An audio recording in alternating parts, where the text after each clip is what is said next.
안녕하세요. 돈을 공부하는 남자 수페TV의 수페입니다. 이번 주 주간 브리핑 바로 시작해 볼게요. 증시 현황을 보면요. 간세 불확실성으로 혼조세를 보이는 한 주였습니다. 이러는 와중에 어디에 투자가 몰렸냐 체크해 보면요. 테슬라, 서클, 코인베이스, SGOV였습니다.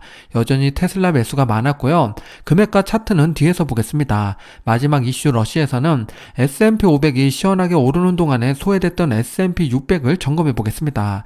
S&P 600은 소형주를 나타내는 지표인데요. 상승 가능성이 있는지 중형주와 함께 분석해 보겠습니다. 그리고 매그니피 7이라고 불리는 빅테크 기업 중에서 두 개를 빼야 된다는 소리가 점점 커지고 있는데요.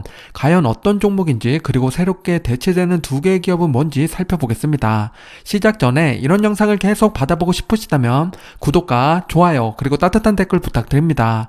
여러분의 관심이 저를 행복하게 합니다. 감사합니다. 글로벌 증시를 먼저 보면요. 초록색과 빨간색이 확연히 갈리는 모습이죠. 산업과 기업에 따라서 각자 도생하는 한 주였습니다. 혼조세를 보이는 이번 주 상승한 기업을 체크해보면요. 금융과 에너지가 좋은 모습을 보여줬습니다. 특히 한국의 금융주가 시원한 상승을 보여줬는데요. 우리금융이 10.5% 올랐고 신한주주가 7.1% 상승이 나왔습니다. 한국 증시 계속 오르길 응원해보겠습니다. 미국 4대 지수 현황을 체크해 보겠습니다. 다우존스는 이번 주 1% 하락이 나왔고요. S&P 500은 0.3%, 나스닥은 0.4% 빠졌습니다. 가장 많이 빠진 건 장기 채권이었고요. 1.4% 하락이 나왔습니다. 미국 지수 중에서는 다우존스가 크게 하락이 나왔는데요. 성장보다 가치주의 하락이 컸던 한 주였습니다. 미국 증시 현황을 살펴볼게요. 역시나 각자 도생하는 느낌인데요. 크게 오른 기업들을 살펴보면 다음과 같습니다. 왼쪽부터 보게 되면요. 빅테크 중에서는 엔비디아가 3.5% 올랐고요. 기술주에서는 팔란티어랑 AMD가 좋은 모습을 보여줬습니다. 가상화폐 관련된 기업 아래 보면 코인베이스가 있죠. 이번 주에 크게 올랐는데요. 8.8% 추가 상승이 나왔습니다. 오른쪽을 보면 에너지 기업이나 항공 관련된 기업들이 좋은 모습을 보여줬죠. 델타항공이 11.4% 크게 올랐고 보잉이 5.1%, 쉐보론이 4.7% 상승이 나왔습니다. 반대로 하락한 섹터를 보게 되면요. 세부 산업으로 구분이 되는데요. 사이버 보안, 어플리케이션, 기술 서비스, 엔터테인먼트, 통신 서비스, 금융 쪽에서는 결제가 하락이 나왔습니다. 대부분 그동안 신고가를 경신한 산업이 조정을 받는 모습입니다. 이번 주 상승폭이 컸던 산업으로 항공 분야가 있었죠. 항공사들이 최근 들어서 재투자를 꽤 많이 진행하고 있는데요. 항공기 지상장비, 기술 등 역대 최대 규모로 투자를 집행하고 있습니다. 수요가 증가할 걸로 예상되기 때문에 투자도 늘리고 있는 거겠죠. 눈여겨봐야 될 포인트입니다. 항공주의 대표 ETF는 JETS가 있는데요. 얼마 전에 여행 관련된 ETF로 소개드린 적이 있죠. 6월 한 달 동안 횡보하는 모습을 보이다가 7월 들어서 격하게 상승을 보여주고 있습니다. 심지어 목요일에 갭상승이 나와버렸는데요. 거래량도 터지면서 올라갔기 때문에 좋은 신호로 봐야겠습니다. 개별 기업으로는요. 이 ETF에 탑4 기업이 있는데요. 사우스웨스트 항공, 유나이티드 항공, 아메리칸 에어라인, 델타 항공이 있습니다. 항공주 관심 있는 분들은 참고하시기 바랍니다. 추가로 여행 관련된 ETF 탑3를 말씀드리면요. 항공산업은 앞에서 말씀드렸듯이 JTS가 있고요. 여행기술은 어웨이, 레저 및 엔터는 PEJ가 있습니다. 투자 기업은 다음과 같은데요. 앞으로 여행 수요가 계속 증가할 걸로 보인다면요. 지금 말씀드린 ETF 3개를 눈여겨보는 게 좋습니다. 세계 최대 관광 경제 국가를 보면요. 1위는 역시 미국이고요. 2위는 중국, 3위는 독일, 4위는 일본이 차지했습니다. 미국 항공주가 이륙했으니까 다른 국가도 기대해봐야겠죠. 그리고 세계 여행 관광 협회에서 발표한 전망을 보면요. 앞으로 10년 안에 중국이 미국을 추월하고 인도는 8위에서 4위까지 올라올 걸로 예측하고 있습니다. 현실이 될지 알 수는 없지만요. 여행 수요가 계속 증가한다는 것은 기정사실이 되어가고 있습니다. 대표 기업의 바로미터를 보겠습니다. 최고점 대비 하락률이랑 52주 저점 대비 상승률을 나타내고 있는데요. 이번 주 신고가를 경신한 기업이 또 나왔습니다. 마소랑 엔비디아는 끊임없이 올라가고 있죠. 그리고 이번 주 상승폭이 컸던 기업 3개를 보면요. 아마존이 이번 주 조정받는 동안에도 상승하는 모습을 보여줬고요. 그 밑에 보면 일라일릴리 2% 상승하는 모습이고 엑스모비도 2% 올라서 최고점 대비 하락률 9% 남았습니다. 대표 기업 중에서 아마존과 월마트를 보면요. 보면요. 치열한 이커머스 할인 전쟁을 진행 중에 있는데요. 아마존은 프라임데이 7월 8일부터 11일까지 행사를 진행했고요. 월마트는 월마트 딜즈라고 7월 8일부터 13일까지 진행하고 있습니다. 점점 커지는 전자상거래 시장을 장악하기 위해서 경쟁이 한참인 거죠. 차트를 보면요. 아마존이 이커머스로 성장했던 2007년부터 14년까지 매출이고요. 월마트는 2019년부터 지금까지 매출이 비슷하게 성장하는 패턴을 보여주고 있습니다. 모든 게 인터넷으로 판매되는 세상이 되면요. 아마존과 월마트는 더 큰 공룡 기업이 될 겁니다. 꾸준히 성장하는 이커머스 시장에 관심 가져야겠습니다. 섹터별 현황을 보겠습니다. 금요일만 놓고 보면 에너지주만 시원하게 올라가는 것처럼 보였죠. 일주일을 놓고 봐도 에너지가 시원하게 올라갔고 그 뒤를 쫓아가는 게 산업이었습니다. 에너지가 이렇게 올라갈 수 있었던 거는요. 관세 이슈로 인해서 에너지가 상승하는 모습을 보여줬고요. 반대로 경기방어주는 큰 폭의 하락이 나오고 있습니다. 상승과 하락폭이 컸던 기업을 보게 되면요. 에너지 쪽에서는 옥시덴탈이 5.7% 상승이 나왔고요. 경기방어주 쪽에서는 몬스터 베버리지가 6.7% 하락이 나왔습니다. ETF 바로미터 주요 현황을 볼게요. 왼쪽에 있는 섹터를 먼저 보면요. 이번 주 혼조세였는데 그러는 와중에도 신고가를 경신한 섹터가 있습니다. 정보기술이랑 산업재였고요. 상승폭이 컸던 건 앞에서도 말씀드렸듯이 에너지입니다. 2.2% 상승이 나왔고 주요 전반적인 시장을 보더라도 신고가를 꾸준히 경신해 가고 있고 다우존스만 1.0% 하락이 나왔습니다. 가치랑 성장 쪽에서는 대형 성장주는 신고가를 경신하고 중형 성장주는 1.8% 하락이 나왔습니다. 그 격차가 좀 벌어지는 모습이죠. 오른쪽 위에 SCHED는 이번 주 보합을 유지했습니다. 그리고 그 밑에 보면 TQQQ 레버리지 상품이죠. 1.1% 빠지면서 최고점 대비 하락률 10.7%까지 키워졌습니다. 이번에 S&P 500에 편입된 기업이 있습니다. 바로 데이터독인데요. 편입이 발표되는 순간 주가가 10% 이상 급등이 나왔습니다. 아쉽게도 지금은 상승 갭을 모두 메꾸는 모습을 보여주고 있죠. 그래도 이제 S&P 500에 편입됐기 때문에 큰 자산이 들어오게 될 겁니다. 길게 보면 지금부터 관심 있게 지켜봐야 될 시기인 거죠. 추가로 앞으로 S&P 500에 편입될 가능성이 높은 기업을 추려보면 다음과 같습니다. 애플로빈, 마이크로스트래티지, 로빈후드, 코어위브 등이 있는데요. 내가 투자하고 있는 기업은 S&P 500 편입 가능성이 있는지 점검해 보시기 바랍니다. ETF 바로미터 테마형을 볼게요. 이번 주 신고가 경신한 테마가 꽤 많이 나왔는데요. 반도체 SMH가 신고가를 경신했고요. 사이버바는 3개 모두 다 신고가를 경신했다가 최근에 조정을 크게 받고 있습니다. 그리고 우주항공 쪽에서는 ARKX랑 ROKT가 신고가를 경신했고 이번 주 하락폭이 컸던 테마를 보게 되면요. 클라우드 쪽에서는 CLOU가 3.5% 하락이 나왔고요.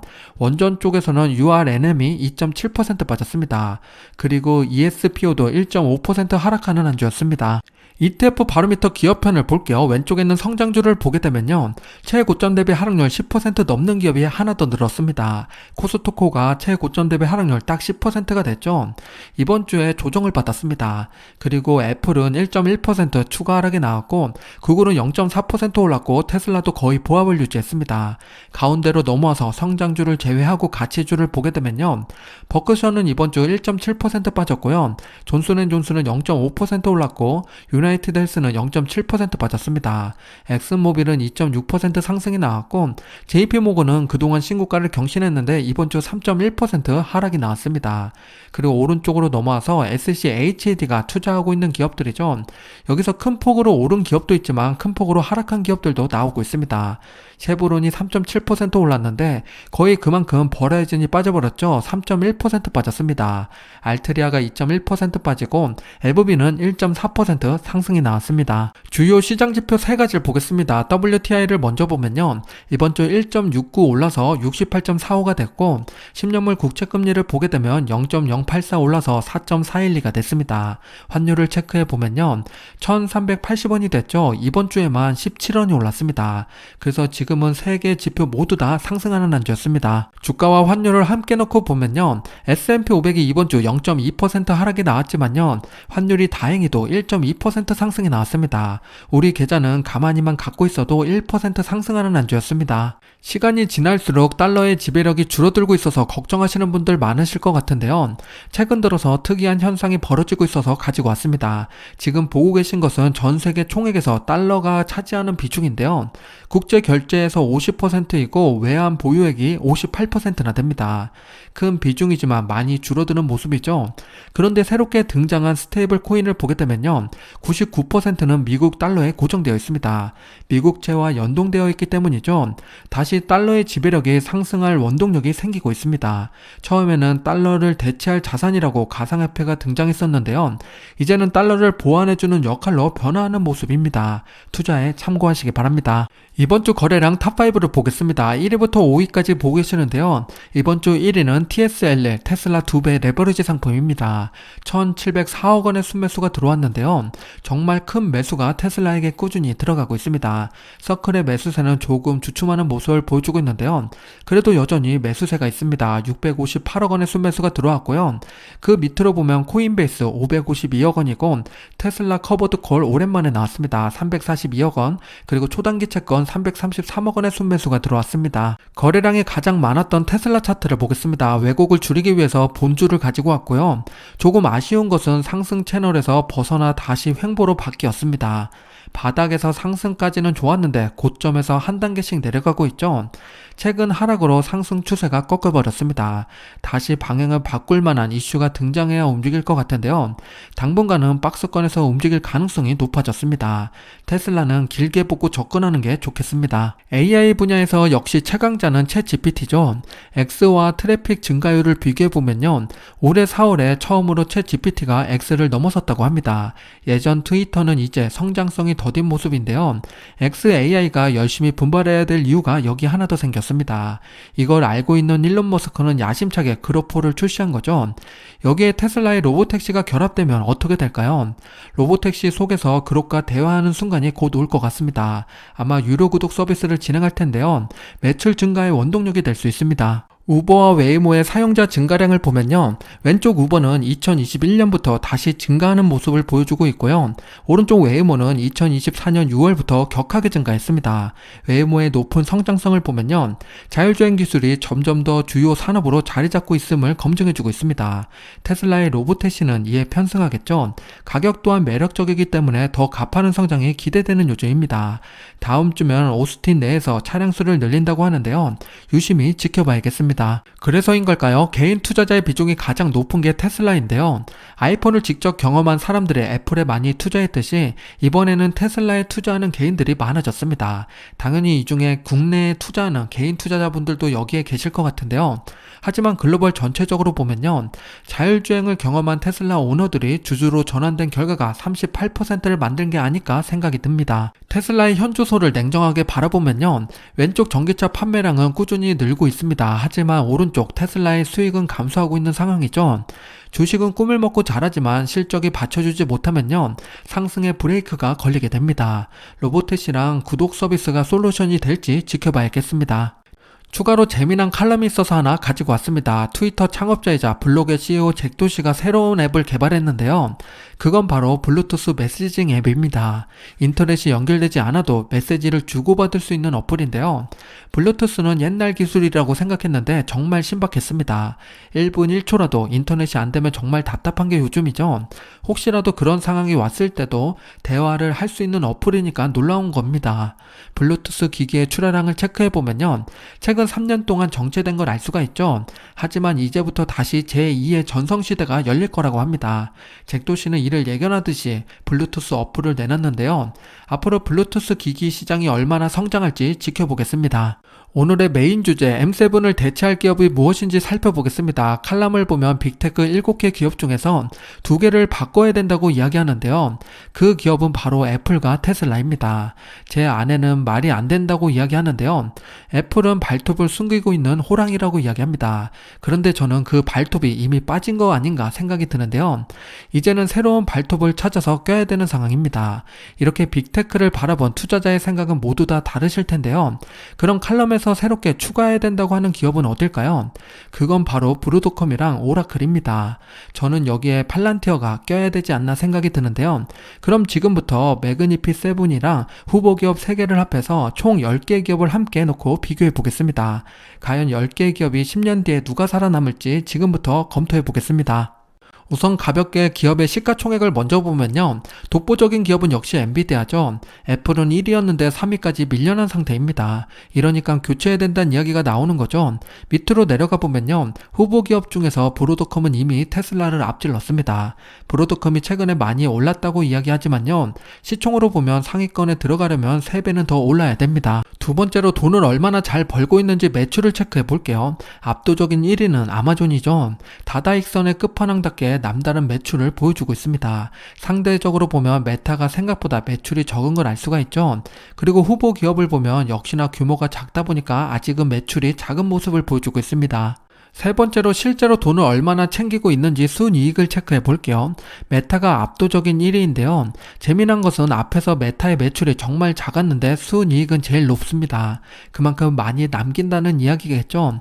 광고 수익이 대부분이다 보니까 마진이 좋은 걸 알 수 있습니다. 후보 기업을 보게 되면요. 브로드컴과 오라클은 테슬라보다 좋은 모습을 보여주고 있습니다. 테슬라의 약점이 여기서 드러나게 되는 거죠. 이렇다 보니까 M7에서 테슬라를 빼고 오라클과 브로드컴을 넣어야 된다는 이야기가 나오는 겁니다. 팔란티어를 보면요. 매출과 순이익만 놓고 보면 아직은 부족한 게 많아 보입니다. 추가로 배당 성장률을 체크해 볼게요. 배당을 지급하는 회사만 추려서 보게 되면요. 배당 성장률이 가장 높은 기업은 엔비디아입니다. 20.1%인데요. 압도적이죠. 돈을 많이 버니까 그만큼 배당금도 증가하는 모습입니다. 그 다음으로 브로드컴이랑 오라클이 비슷한 수준인데요. 13%대로 꽤 높은 배당 성장률을 보여주고 있습니다. 아쉽게도 애플은 5.2%밖에 안 되는데요. 10년 이상 배당금을 늘려왔지만 성장성 측면에서는 다소 아쉬운 모습입니다. 그 대신에 애플은 자사주 매입을 많이 하니까요. 참고해 주시기 바랍니다. 마지막으로 기업의 직원 수를 비교해 볼게요. 가장 많은 직원을 고용하고 있는 기업은 아마존입니다. 155만 명이나 되는데요. 미국 고용의 한 축을 책임지고 있는 기업답습니다. 그 다음으로 많은 기업은 마소로 22만 8천 명이고요.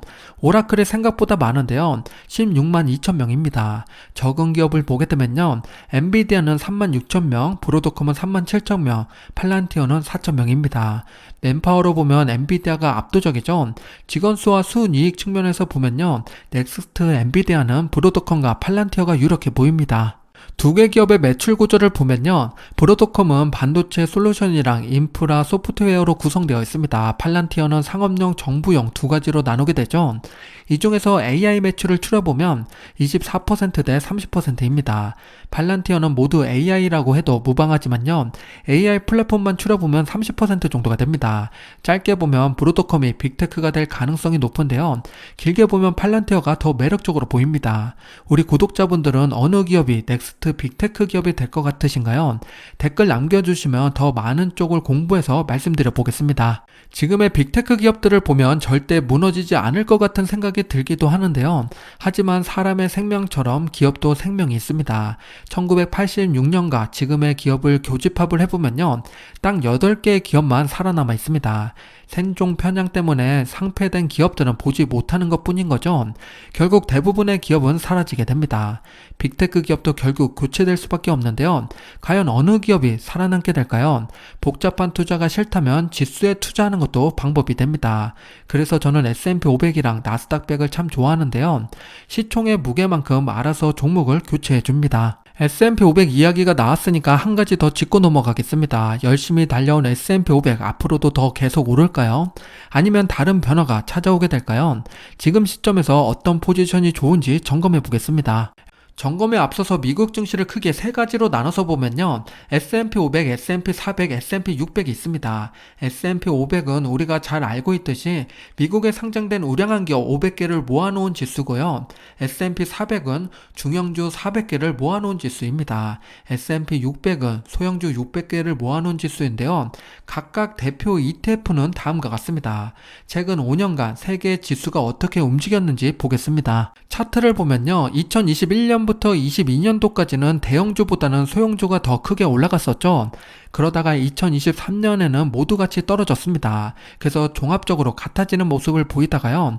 그러다 최근에 대형주가 격하게 오르는 모습을 보여주고 있습니다.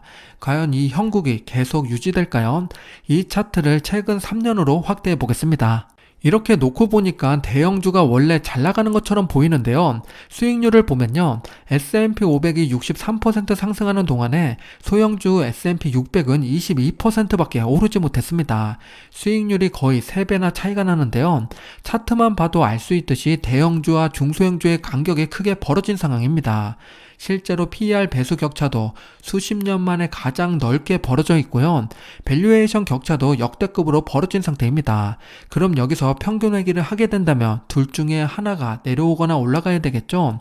중소형주가 올라갈지 대형주가 내려갈지 과연 어떻게 될까요? 조금 더 긴 시간을 놓고 보면요. 과거에도 대형주랑 중소형주가 벌어졌던 시기들이 있습니다. 하지만 지금이 가장 많이 벌어진 상태죠.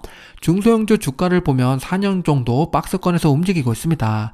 힘이 어느 정도 응축되어 있다고 볼 수가 있는데요. 실적이 받쳐준다면 대형주를 쫓아가는 그림이 그려질 겁니다. 그만큼 이번 실적이 중요한 건데요. AI를 품은 기업들 위주로 강한 상승장이 보여질 수 있으니까 유심히 지켜봐야겠습니다.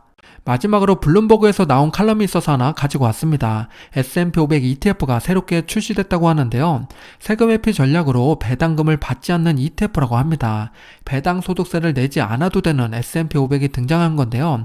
티커는 XDIV입니다. 내용을 보면 배당 지급일 전에 주식을 매도하는 방식을 취하고 있는데요.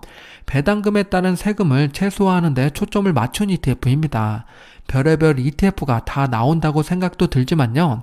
그만큼 세금에 민감한 투자자가 늘고 있다는 증거이기도 합니다. 한국도 세금 때문에 국내 커버드콜에 투자하는 분들도 늘어나고 있죠. 앞으로 ETF 투자할 때는 다양한 측면에서 검토가 필요하겠습니다. 다음 주 배당 기업을 체크해 보겠습니다. 7월 14일부터 25일까지인데요.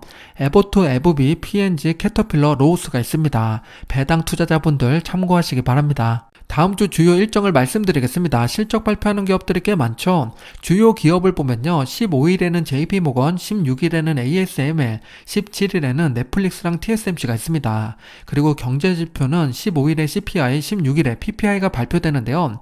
관세 이슈로 물가가 정말 오르는지 놓치지 말고 체크해봐야겠습니다. 오늘은 돈의 심리학의 저자 모건 하우절의 명언을 공유드리며 정리하겠습니다. 훌륭한 투자 전략의 99%는 아무것도 하지 않는 것이다.